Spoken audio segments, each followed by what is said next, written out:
নাম তার কালো মানিক, কালো সে তো নয়।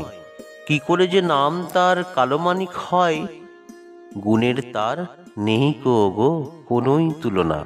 শুধু লেখা পড়ায় মন বসে না, খেলতে ভোলে না।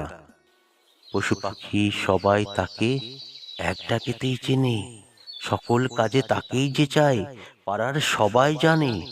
এমনি করেই একদিন সে যুবক যখন হলো, রোজ রোজ সে বই হাতেতে কলেজ মুখ হলো। কলেজ মাঝের কৃষ্ণচূড়া বড়ই তাকে টানে, কবিতায় সে পড়েছিল প্রেমিক হৃদয় মানে। সত্যি সেদিন গোলাপ দিয়ে করল তাকে বরণ, অপরূপা এক কলেজ ছাত্রী পুতুল পুতুল গড়ন। ভালোবেসে ডাকলো তাকে প্রিয় মানিক বলে, কালো মানিক নাম দিল তার নয়নতারা বলে। দিনে দিনে বাড়ল তাদের প্রেমের গভীরতা, নতুন করে বাঁচার স্বপ্নে বাড়ল বিভরতা। হঠাৎ ঝড়ে কৃষ্ণচূড়া পড়ল সেদিন ভেঙে, হারিয়ে গেল নয়নতারা কোথায় আকাশ ভেঙে। ঘুমটি ভেঙে দেখল মানিক, সত্যি সে তো নয়, নামটি যে তার কালো মানিক। প্রেম কি করে হয়?